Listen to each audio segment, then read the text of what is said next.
All right. Welcome to another episode of the Bring the Juice podcast. I'm your host, Frank Delana. Today on the pod, we have Athletic Performance AP in the house, Dave Standifer and Josh Norman. First we gonna rock, then we gonna fold, then we let it pop, don't let it go. Welcome to the podcast. What's going on? Thanks for having us. I'm fired up. Thanks for having me. Energy's high. We got a little Henny in the cups today, just getting after it. AP in general, just an absolute staple of Fresno athletes coming through there from the NFL to the MLB to the NBA to the Olympics, track stars, you name it. How did it start and why did it start out of the gate? Let's just open it up. I started this damn thing 21 years ago in my parents' garage. Got done, was just lifting at a Globo gym in Hanford. This kid named Frankie, he's like, you played football in college, trained me. I'm like, dude, I don't want to be around it. I got hurt. I'm over this. So he kept working on me. And I'm like, fuck, man, I don't want to do this. 3 or 4 weeks later, we're in my garage in my parents' house. Our first squat rack was 2 tetherball poles that we drilled holes in. I had no money. I was a broke ass dude. Right. We had our first set of 45s. The right one weighed 47 pounds. The other one weighed 39 pounds. So we have a 45, a 5, and a 2.5 to offset the two of them. Like, how does that work? You know, Right? So it's like, all right, we're doing what we can. We start doing a lot of work. We, Frankie, Carlos were our first 2 athletes. I still talk to those guys. I was actually in their weddings. Wow. 21 years later, you know, and then we moved into Fresno because I was like, fuck Hanford. I'm from Florida originally. So I'm like, What? Yeah, that's great. My dad's retired Navy. So we moved out here when we got stationed at Lemoore. Yep. So you come over that grapevine and I'm like, what the hell's this smell? Where the fuck am I at this point? Come over the grapevine and, you know, it's been home ever since. But moved to Fresno, had a 750 square foot building. Finally got a legit squat rack, you know, actually looked somewhat. And we just started with a lot of local kids from Clovis High that, you know, they trusted in us. We had 5 of the guys. 5 of those guys are still with us to this day. Wow. 16 years later. So it's been fun. Then we kept building up. Now, you know, we're in a 10,000 square foot building, almost a half a football field next to it. You know, Josh came on board with us, 8 or 9 years ago? Yeah. You know, so it's been fun. We have a facility where we're happy with how it's growing. We have physical therapy, but we get a lot of work done. You know, we talk a lot of shit during it, but That's how it's supposed to be. But that's what we tell everybody. It's like when you come in here, it's not, no offense to the Globo gyms of the world, but we're not here to be pretty, and we're here to make sure you guys get better. And I think that's something that kind of separates us is when people come to us, they know we're gonna push them. Right. You know, AP isn't for everybody. No. Unfortunately, there's a lot of people that come in there and are like, what the hell did I step into? You know, and that's fine. You know, it's not, we don't want just people to show up and give us their money. We want you to be a part of it. And I think that says a lot for us because we have guys, like I was saying, that's been with us 15, 16 years, you know? So that's the big thing is we always say AP family. We try to really mimic that as best as we can. It's not a GB3, but I have a GB3 membership. I'm not bagging on GB3. It's not a GB3. Right. But I have a GB3 membership. We're family here. You know, you talk about the AP training experience and like, out of the gate, obviously, you guys train guys for the NFL Combine. You guys train people for the highest level possible there is. But how much do you guys prepare people mentally to perform at the highest level possible in an elite manner? That's got to be a huge piece. That has to be the biggest part of it. Right. It's like, you know, we're dealing with a guy right now that we train from LSU for the draft. He goes into pro day. He runs 4.9. He's on everybody's radar at that point. He's a lineman. D-tackle. Yeah. Gets the Browns, absolutely destroys, you know, but they drafted a guy higher than him. He gets released. But the reason he's doing fine now is because of all the mental stuff that we have to. When we're going through the process, it's not just about lifting. It's not about, we have to educate these guys and go, hey, there's going to be adversity that pops up. How are you going to be able to handle it? Yeah. You know, we have a lot of guys that'll come back and talk to them experience wise. Some guys, unfortunately, go into the league, make it a year or two, and they're flat broke, and now they're trying to figure it out. Yeah. So we want to make sure that these guys have everything that they can, because at the end of the day, it's not just about you getting paid. It's about, and I think that's kind of the loss for athletes, especially, is like people in the stands see these guys, but they don't see the mental part that they're going through. This guy got released. This guy got cut. You're still human at that point. 100% human being still. So that's where we really try to educate our guys and give them an opportunity to, there's going to be ups and downs, but we always have our phones. I'll get calls from like him. We'll get calls in the middle of the night, and I just don't want them to be like a number. I want you to feel like you're a part of something. I don't care if you're not a first rounder. I don't care if you're a 30th rounder. Right. I want you to be a part of it. And that means that I'm going to be available. Josh is going to be available. And we have to be there for their mental side, because it's not just always going to work out. Unfortunately. I wish I could tell you that every guy that we've worked with was still in the league and this and that. It just doesn't work that way. Right. So the mental side, I think it's one of the biggest issues now. Yeah. I truly think that at all Division 1s, 2s, whatever, I think that they should have a mental health side of things to help these guys go through. Couldn't agree more. At least prepare you, if anything. These guys go through hell, and when they get hurt, you're like, bye. You guys send these guys up for failure for later in life. Sports is a small part of it. So I'm like, help these guys out. They're there to give your school a product, and they're this and that, but also help them, set these guys up to become better men and move forward at that. Because I think it's too much focused on X's and O's performance. I'm sorry, but if you get a guy mentally where he believes in himself, and I'm not meaning cocky, I'm meaning where he actually believes in himself, he's going to give you more on that field, which is going to translate to more W's. I'm a firm believer in that. I could not agree more on that. That was beautiful. That was beautiful. But see, that's why AP is what AP is, because you have the strength coach who knows that the mental side is just as important as benching 225 30 times. Right. You don't get that at most gyms. No. You get it at AP. Well, and I think, that's one of the things that you said it best. I think Division 1s, Division 2s, whatever, college level, they should prepare you for the mental side of things. Right. I mean, we were chopping it up just now before we pressed play on this pod, like high school athletes who want to play college. There's a huge drop off in sports. When you go from 8th grade to now you're in a high school locker room, that's a step. Yeah. From you're king shit of your varsity locker room to your first day of Division 1 ball, that's a huge step. And you ain't shit at that point. You're bottom of the barrel pond scum, and you think you are shit because you were the MVP, you were the all-league guy. Right. Guess what? Every other dude on that team was the exact same thing. Yep. They all got the same newspaper clippings up in their room, and their grandma brags about them the same way they do for you, man. It's the same thing. Yep. And like, it is very difficult. I think college is a huge step from high school. Yeah. Mentally, especially. 100%. Yeah. Iowa came in personally with 4-star guy. I lasted 5 years. He lasted 2 weeks because he mentally couldn't wake up. 100%. He didn't like when people were up in his grill. Yep. He didn't like having to be somewhere on time and having to put in extra work to get ahead of a guy. And it's like, that's another thing. Like, a lot of these people, especially in high school, like, you're not used to competing for a spot. You're not used to seeing the depth chart, and there's 18 dudes fighting for 2 spots. And you're just like, bro, what? Like, how are you supposed to do this? And I think, it is why you have that sense of maturity as you grow as a player. But also, and one thing, I had a brother who still plays college football right now. And if there's anything I've learned, it's you have a ticking time clock. Like, it's not like you have 10 years to prove yourself. Short shelf life. You got 4 years to prove yourself. If you don't prove yourself early, they're going to ride you off as he just can't handle it. Yeah. If you get a new coaching staff, you got to reprove yourself and then reprove yourself. So tough. And like, it's not an easy deal. Sports are not an easy deal. It is a business. People are bullshitting if they say it is. I think high school football in the Valley is a business. Yeah, 100%. Freaking college football is a business. The NFL is that's like, you could watch freaking Shark Tank and just have NFL teams, and you could make a show about it. I know Hard Knocks is its own thing, but like, it is a freaking business. I mean, Kenny Wiggins, he's on the Bring the Juice. He's a huge AP family guy. Like, how about that dude's story?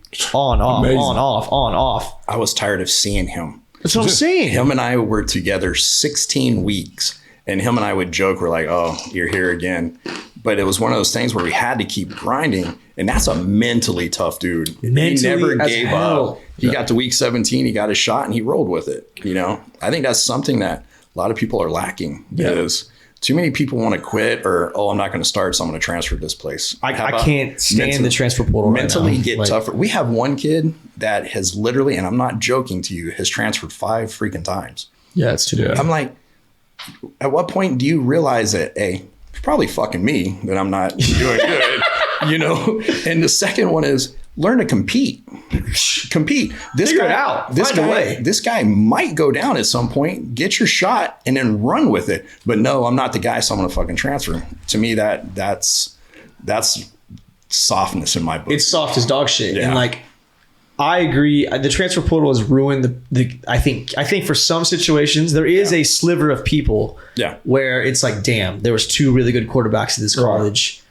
One of them beat him out. This guy could probably start somewhere else. Good for them. Yeah. But there is the other probably 96% where it's like, oh, they don't mess with me. They don't like me. Yeah, I'm out. I'm going somewhere else. Yeah, and they're stuck. Yeah, see, I like the portal, but I don't want it to be wide open the way it is. Right. And that's kind of what you was explaining. So do you think, when I started at Fresno State, they had the portal where you had to sit out a year. Mm-hmm. Now, that would be good. I think that all it does is it makes you really have to think about, like, do I really want that would to do be this? good. I think it should go back to that. I don't think the portal's wrong at all. No. I think there is situation, and we all come across a coach in our life where it's like, this dude just doesn't like me. Oh, 100%. It's for this, that, the other. He just does not like me. Whatever. Learn how to deal with it. It's a work environment, right? But if you're trying to get out of that, like, there has to be a buffer of some sort. 100%. Like. And I mean, you know, you guys train, like you said, you talk about the mental side of the game. Like, when you're training these high level elite athletes, who I like to talk to on Bring the Juice, and it's awesome to hear you guys' perspective. What's the number one trait that the most successful ones all have in common? For me, is work ethic. Right, 100%. Just the guy who, if your guys is, let's say you said, hey, be here at 6 today, and they show up at 5:30 to get warmed up, stretched out, mentally ready to roll, and it's like it's 5:57, and they're just like, all right, like, you ready to roll, like. That type of work ethic, or just going hard when it's time to go hard? No, I mean, I think work ethic is taking everything seriously. Right. Your time management, your from everything. We had one of my favorite guys still to this day, and hopefully he doesn't get mad that I'm about to tell the story, but Isaiah Green, phenomenal athlete, but we're training him to go into the draft. I'm an asshole. If you're late, I tell him point blank, you're a bubble guy at best. You get to the league, you're fucking cut. So don't waste my time. Don't do this. Well, Isaiah showed up late the second time, and him and I just went at it in the office. And I'm like, are you trying to be a fucking pro, or what are you trying to do? Yeah. Well, treat me like a man, then act like one. Show up on time. Right. And be a man. And then ever since that, he was amazing. He started showing up, you know, doing those things. But his work ethic on the other stuff was amazing, right? You know, but for that side, it was cool to see the transition of him. He's like, all right, I'm going to be a pro now. I got to take this seriously now. Yeah. And then ever since then, it was fine, you know. So I think that's a big one, is the work ethic for me. No, definitely. No, he hit it right on the head. Those are the ones that make it. You know, like we brought up Kenny earlier, his work ethic. Kenny was there before I got there. And when I got there, I was able to see, Kenny is here every day. Mm-hmm. If our gym's closed, he's in there. He works so hard, he has a key. You know, he just goes and gets it in. And that's what makes pros. That's what makes the ones that stay in it. Do you think that, you know, we live in an era now, and I think you guys have seen it firsthand, and I'm not pro it at all, but like, to me, I always thought, you know, I always reference college football in this sense. If you want to get the cool photo shoots, if you want to get these type of jerseys and like all the hype and the college game day feel and all that, like, that's part of the reward of working your ass off in high school, earning it, and getting an opportunity to play. And like, I feel like high schoolers now, they they talk too much on their phone and they talk too much shit on Twitter. They just want to do shit for the gram. They feel they're entitled.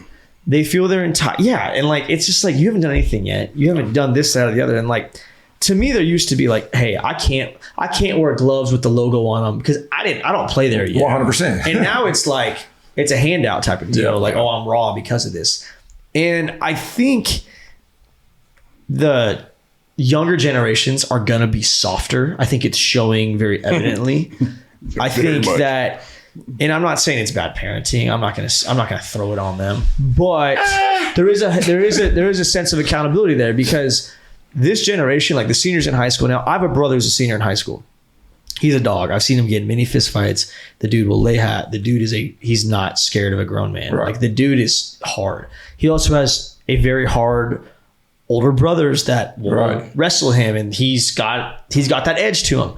But like, I see some of his friends, and you could tell they were the type of kids where the mom and dad just gave him an iPad and told him to shut up in the corner. And it's like, dude, like that's cool. But now that you're trying to be a grown ass man and play in a business, like you need to perform in all aspects possible. You can't call your mom and be mad because I showed up late to practice. Coach yelled at me. Right. That part. Like, what cold world, get a blanket. What do you want me to do, man?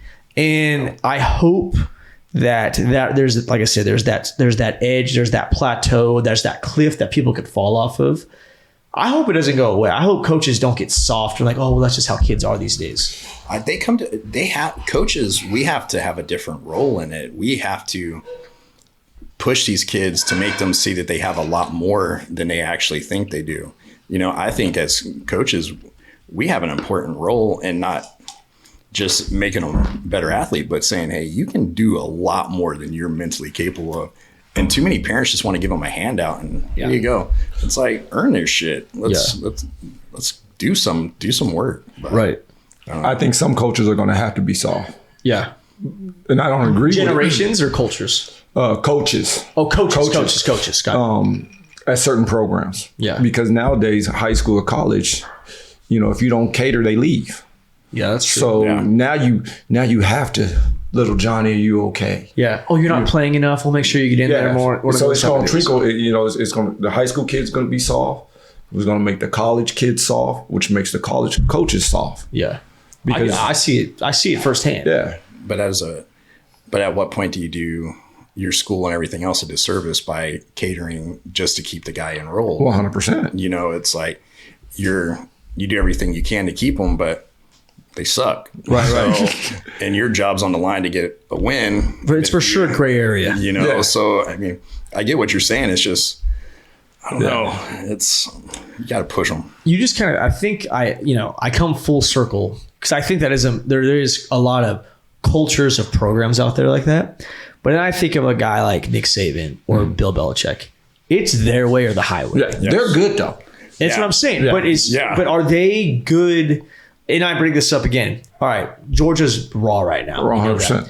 But overall, if you think who's the best team in the SEC, your answer is going to be Alabama every time. Why is that? It's not because they always have a Heisman candidate or this, that, or the other. It's because the culture there has been to a high standard, no matter who the hell they bring in. Right. Now, this year, I don't know if they're going to the national championship. I don't know if they're going to do this or the other. But like, I hope not. If they But if they do anything, if they don't win the national championship, it's a down year for Bama. Right. And that is not the standard everywhere else in the entire country. Maybe a team like, realistically, only one's Georgia that comes to mind. Maybe Clemson used to think that, but like, how long has Saban been in air at Bama? 16 years, something like that. If you've played at Bama in Nick Saban's era, you have a national championship guaranteed, which is wild. And it's not, and like you and me know, like we know damn well, like these kids, I don't care where you're from, you still got your high school friends, you're bullshitting, you're doing everything. You either buy into that program or you're out. But I saw some clips with him. He's a bull in his own right, but he still respects them. Though. Yes. He's have to. He's not one of those coaches where he's just ripping them and dogging them out 100%. I don't think so. And I don't know offhand, but just like clips I see. But you do have some coaches who try to be a bully and dog, and they're not even winning. No. You can't be a bully when you're getting bullied. I've been in those coaching experiences, and I give Coach Jeff Tedford so much props because when Tedford's pissed, he's a mad dude. Yeah. But he has a standard how he wants things, and he respects his players, and he knows about his players. Like I've had coaches, I'm not going to name them, but they're more of a CEO of a company. Right. They don't care about their players. As long as they're performing, they're happy and they'll pat them on the back. They don't know what their mom's name is or their sister's going here or whatever. Like Jeff Tedford, I think he's a great coach because of a lot of things, but his biggest trait is he's a great leader of young men. Excellent. And I think Nick Saban, he's a great leader of young men. I think Bill Belichick, throw another one out there. Yeah, he had Tom Brady. Like, don't get me wrong. Yeah. But like the tools around Tom Brady, they weren't always Julio Jones. They weren't always Megatron. No. But they're dudes who he got. Bill Belichick did have the culture to say, hey, listen, we're going to do it at this standard and we're going to win football games because of this. Again, you have Tom Brady. But I think there is for sure a culture there. And the guys that I've met that have played for the Patriots, they've said like it's different in New England. Yeah, 100%. But I think if you have a coach that is a hard ass, but you also know that he has your back and he's going to do everything. You're going to want to go out there and bleed for that coach. The guys that like Josh talking about, that's just a hard ass. Yeah. And he doesn't give two shits about what's going on off the field. I'm not going to play hard for him. Why would you? You can't. So I think there has to be leadership at that role is huge. It's insane. And you're not going to be able to know every detail about every player, unfortunately. No. But if you can walk up to that guy, know his name, ask him how he's doing, check in on him, that goes a long ways than just walking by and saying hi. That's not the same thing. We've been there. Mm-hmm. We've been in those shoes where, and Josh, me and you were talking before the pod, like sometimes you just need to pick me up, man. 100%. Right. Like, damn well, hey, I'm fighting for my spot. I'm the underdog here right now. I've had 20 good days in a row, and I had a bad day. And what are you thinking? Shit, I'm going to get cut. Yeah. Shit, I'm off. Yeah. My depth chart's going to fall down the roof. Like, you could get screwed. And, like, there is, depending on your role, if you got drafted in the first round and you're a wide receiver, okay? You're a wide receiver for the Atlanta Falcons, and you got drafted in the first round. And you have a practice where you get 20 balls and you drop 3. But there's a guy who's a undrafted free agent who gets 20 balls and he drops 1. That 1 might be more of a detriment than the guy who dropped 3. Definitely. It's just simple as that. Yeah. That is haunting him at night at that point. I've had, Andre Sastre is another, I hope he's not a young Kenny Wiggins because he's doing really great. Yeah. But like he's had a couple of years where he's doing well, gets cut, doing well, get cut. And like, it's hard. It's mentally, it's through the freaking roof. Especially, I always reference the NFL because like it happens so fast. Yeah. And there's always someone there to replace you. Mm-hmm. And like, like Josh, to talk about even like a sport like track. Yeah. Track is one thing about track that I've always liked is like, you can't weasel your way around. Like you either ran the time or threw this or did that or jumped it, or you didn't. Like, there's no BS. Like, oh, this guy's fast. What's he running 100? Shit, that ain't fast. Like that's it. I literally told the kids today, track is facts. All facts. Strictly. There's no guesswork in there. It's facts. What you run fast. Did you or did you not? Right. Did you or did you not? That's all it is. Yeah. So, you guys being around a lot of competitors. Little side note here. Who's the best competitor on planet Earth all time?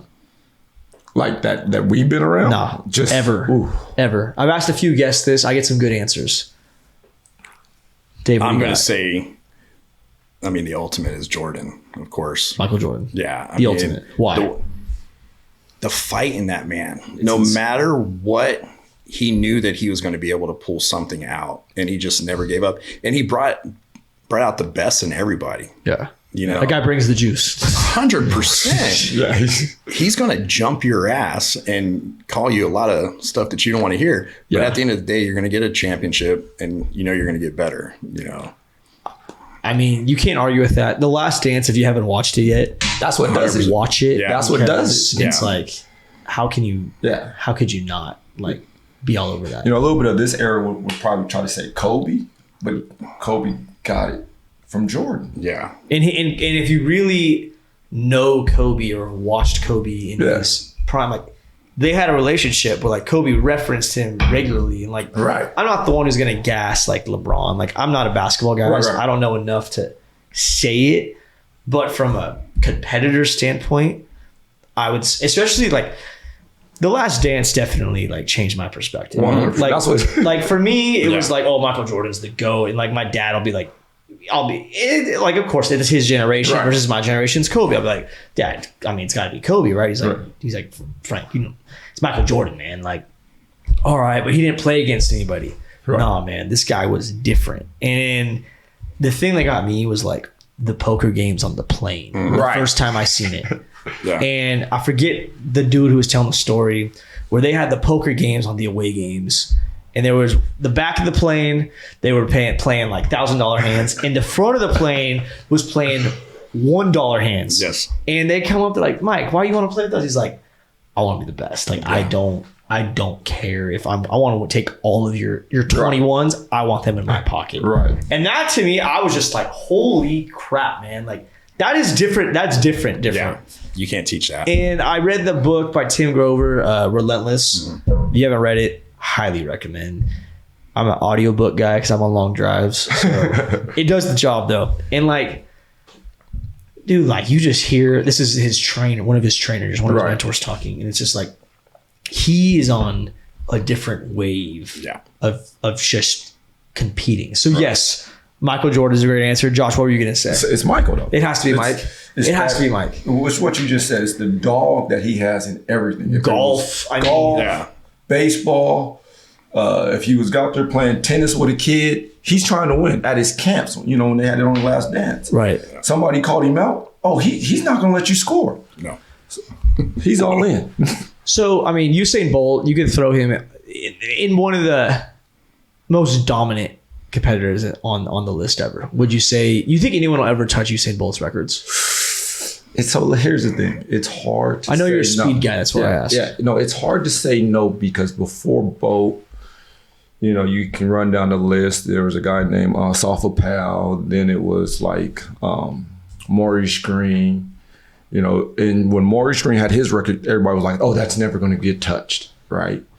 Then another Jamaican came, beat it. Then he was like, "Oh, that's not going to get touched." Then you got Usain Bolt that ran phenomenal times that everybody feels like that's not going to get touched. But we got a 19-year-old that just ran 2 steps close to that already.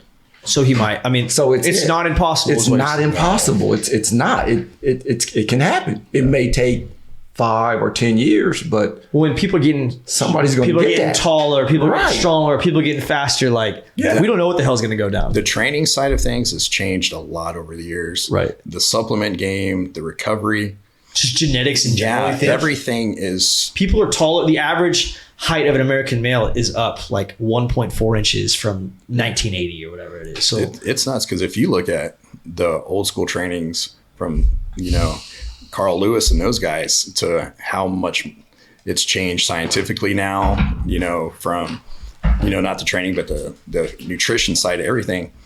I mean, there's still possibilities. I mean, what could he have ran if he didn't look sideways? Right. You know. Well, and I mean, I don't want to say, oh, he doesn't care about it, but like, when you watch him run, it's so smooth. I mean, it's insane. No, trust me. I watched him run. I think I ran once with him. You raced. I was like 20 yards, 30 yards back. Hundo? What? Yeah. I've been in, I think that's 2 100-meter world record races. I was in Doha when Justin Gatlin broke the world record. I took butt naked last, but I'm back there. And you back there though. But I'm back there. Wait, so what was it like racing Usain then? Nuts. Do you know, like, I mean, you're done. You just know. Does the whole field know? 100%. It's not. There might be one other guy in that race, depending on if it's a golden league. Might be one guy like, ooh, I think I can. If I get out good and I'm really my everything was Tyson Gay back when I was running. Tyson Gay was like, ooh, I think I can make this work. Right. Yeah. Everybody else was watching the show. Right. 100%. Going for second and third at that point. Right. In Europe, they call it the fastest loser or something like something like that. Yeah. I mean, the guy changed the game. Could he go to another Olympics and like make it happen? No problem. Not right now. No. I don't want to say that. I don't want to get in trouble, but it only because he's not doing it. Yeah, but like, is he off the couch? Go win a gold medal fast? How old is he? 40? No. He would have to put some work in. Like He couldn't just be off the couch. Yeah, because I'm not gonna say what Noah Lyles and them are doing right now. That nah, he's not coming off the couch beating those guys. I would really like to see it though. Yeah, everybody would pay for that, but it's not gonna happen. Well, I'm just thinking from the perspective, like I had my little stint training with the skeleton and bobsled dudes for Team USA, and like when an Olympic year comes up, the legends, they like to they're kind of like they were retired, right? Yeah. And now they're kind of like, I think I'm gonna come back. And all the people that have been training for the last 3.5 years are like, yo, bro, like what the fuck? Like this is my year, it's my time. You're gone. Like, right. And I think, I mean, in Team USA, at least I know in the winter sports does it, where like if you have the name, they'd rather push you than the rookie who probably won't do that hot, Right, you know? 100%. So I don't know. It's a tough deal, but like that'd be something to see Usain come back off. Oh, I would love to see it. Everybody would go see Love it. to Though. see that. I got one more question about speed, but first a word from our sponsors. First and foremost, shout out to one of our sponsors, Fresno First Bank. Fresno First Bank is a local bank to Fresno and the community. They have a strong connection with business owners and to help them grow and succeed. At Fresno First, they're never too busy for you. They're always willing to give you a high five, a handshake, a fist bump, a what's good, a hey, did you listen to the episode of Bring the Juice? And they personalize the customer experience every day. So check out Fresno First Bank. Our next sponsor is Dervos Deli. Have you guys ever had Dervos Deli? Been to Dervos yet? No, I don't even know where that's at. I'm so glad you asked. So Dervos Deli, it's by the Old Deli Delicious. It is the Old Deli Delicious by Red Wave Liquor across the street from St. Martin Center. Okay. Yes. By the Starbucks. Don Pepe's is right there. Yeah. Yeah. It's the premier place to get a sandwich in Fresno now. The crispiest of chicken on their chicken sandwiches, the freshest of salamis. They got the nice aiolis on the bread. It's nice and grilled. The fries are good. The drinks are, there's like the perfect level of ice cube. They got the nice little cups. Phenomenal. Check out Dervos Deli. Lunch have to go tomorrow. there. Yeah, You lunch might like tomorrow. you like what? Where Bring the Juice at? I'll see if I can get you guys a discount or All something. right. I'm glad you said that. Because now you can buy lunch tomorrow. As long as it's not leg day. Well, yeah. Yeah, right? Tomorrow's conditioning day, so it's worse. Definitely worse. Be good. So can you teach speed, or are you maxed out at a certain point? Because I know they're that when you're 10 years old, you could close that gap. But when you're teaching a 21-year-old speed, like how much could you really knock off on a fast dude's 40 out of the gate or 100? I believe you can teach speed. Yeah. It can still be a skill. I don't believe I can take a Super slow dude and make him fast. But you can make a Correct. fast dude and make him faster. correct, Right. 100%. You know, I'm not going to take Joe Smo to go run against Usain Bolt. No. Yeah. No. We could take somebody that's in that realm Right. to go run and beat somebody like that. But you can't just take a regular guy and be like, okay, now we're going to the Olympics. No, not at all. That's not happening. You could probably, I mean, like, I'm thinking from a young, I mean, you guys deal with young athletes of all ages. Like, you could teach someone who just doesn't know form, doesn't know this, doesn't know that, and like, they'll go from slow as hell to like, he's doing better at least. Like, right? Like, ish. Here, baseball guys slow. Baseball guys are slow. Baseball guys are slow. And the only why they're slow is they don't work at it, right? So we get tons of kids that come in, parents, well, let's say parents come in and be like, hey, my son needs to run 7.0 in the 60. Yes. Bet, that's easy. Right. Why is that so easy? First of all, you guys don't even try running. Yeah. So you give me 2 months with him, we're almost at our mark already just because we're doing the running technique. All you do is swing a bat. You don't even try to go run. So I can get a kid at 7.5 and he can run 6.8 just because Technique. learning, endurance is half of it. Yeah. It's really endurance. I don't want to sell myself short, but it's because we're now taking those kids out and running 60s. Right. You know, I have a friend named Jeff Prieto who's the head baseball coach at Clovis North. And it might have been about a year ago, or maybe even 2 years ago now, that we set up a program and he runs it. I just gave him the blueprint of take your kids out. This day you run 5 200s. Yeah. The next day you come out and you run 5 60s. Right. He's been doing that he's like all his guys are either 7-0, close to 7-0 and under, when before he never had that, just by running. I feel like too, especially in something like baseball or in my time, learning how to, because nobody really teaches, like you could be a fast dude and nobody teaches you how to like run a 40, and then somebody shows you like, hey, put your hand here, do this the first 5-10 yards, and like you could go from a 4.6 to a 4.54 and like that. If you got the wheels for it, like 100%. like strategy or technique, all that, it goes into it the higher you get up the totem pole. Right.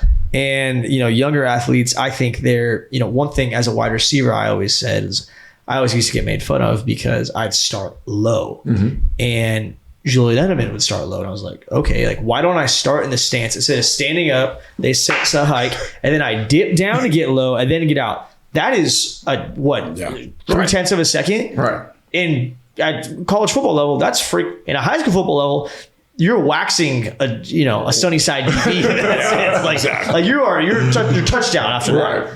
And I mean, for me, I don't give a shit. Like I don't care. Right. But like I just see kids out there who are trying to get faster, and I've experienced it. You guys are freaking pros, but like it is just a mental thing sometimes about, hey, just do this, do that. And to me, it's like, how can you get the edge on your competition? You better check every single freaking box to do it. And then, hopefully God blesses you with some physical talents. Yeah. But at that point, that's just, you are what you are at that point. If you can mentally check every box, you're conditioned, you ate well, you slept well, you know your techniques, you know where you should be when you should be there.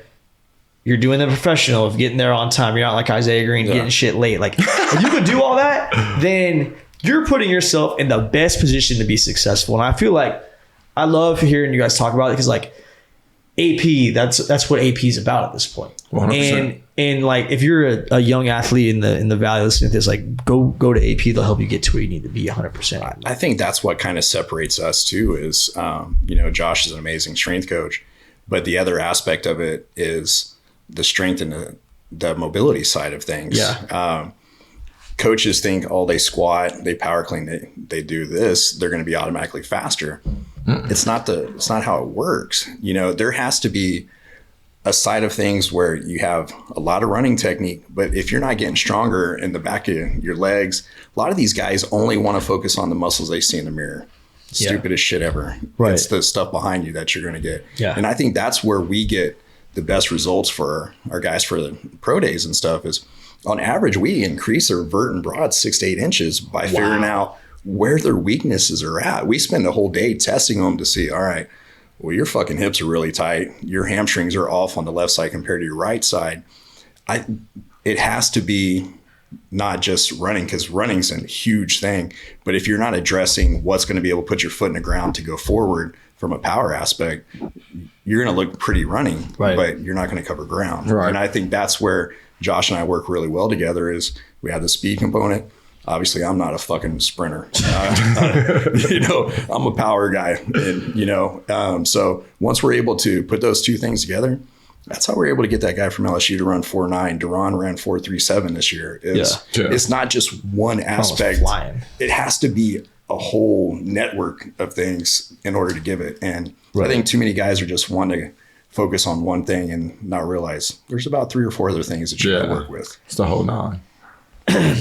Last question. Have you guys had, your careers, that transition from sports over to you're not some high level athlete anymore. Right.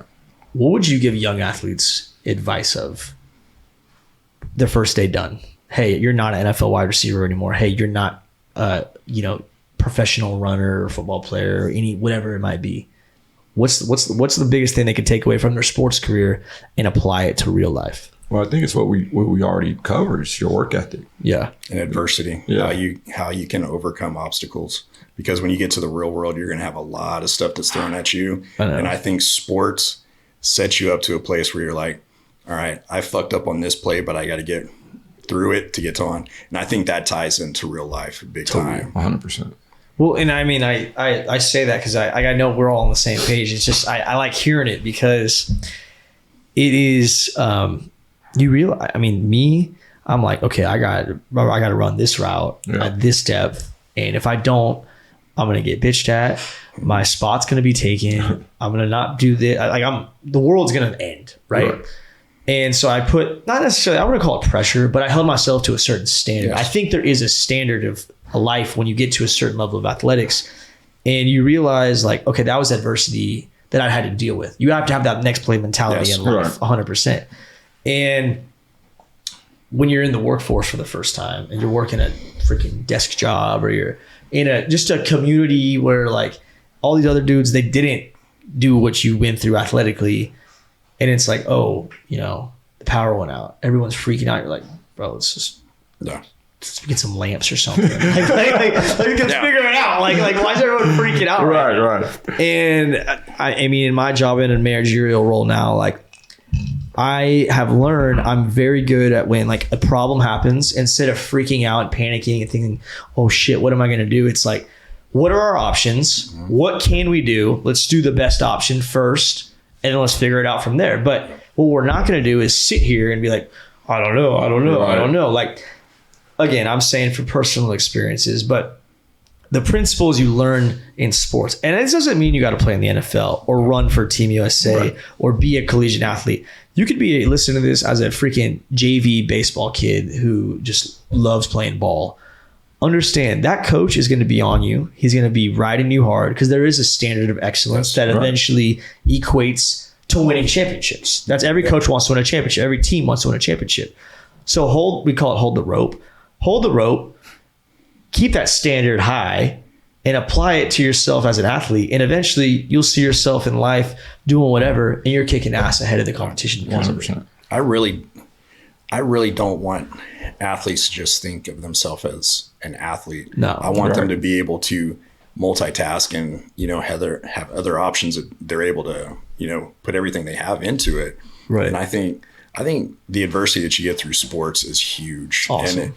And you also get a community for the most part that, has your back. Right. And if you need stuff, they're always going to support you. And I think the support staff and from the guys that you're in the locker room with goes a long ways. I mean, you guys have a great work environment, I'm sure, but like you still can't mimic what it's like grinding with your brothers. I miss it. And I miss it all the time. It's the slapdick shit that goes on there. Just like just the fun, the going through a shitty workout and being in a locker room looking at each other like, man, what just happened? That was bad, man. Like what? And now you're laughing about it. I mean, we survived it. Exactly. Yeah. Like it's funny. Like I'm pretty fresh out still.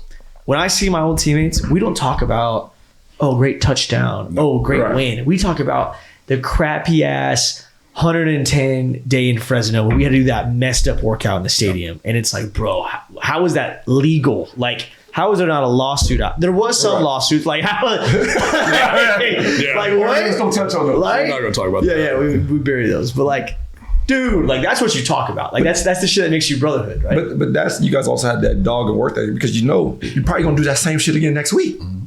And you're gonna sit here in that same locker room talking about, holy, I can't believe he added 5 more stages. That's what I'm saying. Right? It's a lot. And that's, I mean, you guys said it about adversity. Like you eventually hit this threshold where you have such thick skin and your mindset is just like, look, whatever you put in front of me, we're going to do it. Right. Yeah, it's going to suck, but we're going to do it. So figure out how you're going to do it and not die, or how you're going to figure out and make your time or hit that rep, but you're going to find a way.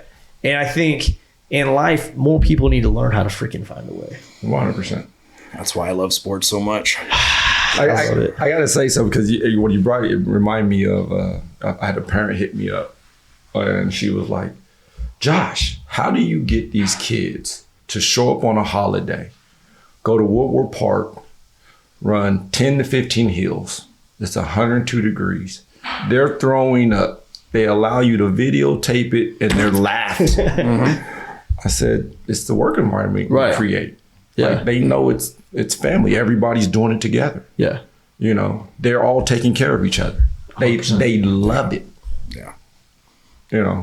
Let's be honest, you have to be a little off to do what we do too, though. Oh, you got to be wired differently. You have to be wired differently. Like, and I'm glad we are. Oh, I wouldn't change it. I love every day if I won the lottery tonight, I would still be there tomorrow. I'd be in a really nice car, but I would still be at work, and I think that's what sports does is it brings a lot of us together. And I think that's a huge thing that we need. Amen to that. I'm going to wrap it up, guys. Anything else you want to say to the Bring the Juice Nation? No, I appreciate you having us on. Yeah. Hell yeah. We'll run this back, man. This is good shit. Nice. I like it. Well, I appreciate you guys. Y'all make sure to check out. We're going to tag AP in a bunch of this post. We'll tag you guys individually too. Make sure you guys a little. I don't do that shit, but whatever. Josh, I got you then. I think the last time I posted something was for Cameron Worrell's birthday last year, and I stay in the back of the scenes. Hey, that's fine. Hey, tag your boy. Just make sure I get one of these hats. Right, I got you. And be sure to get your piss hot. Fire me up this week. Tune in to the next episode of Bring the Juice. Be sure to follow us on the gram. Give us our 5-star review. Check out Dervo's Deli. Hit up Fresno First Bank and eat your pistachios. Till next week, we're out of here. First we gonna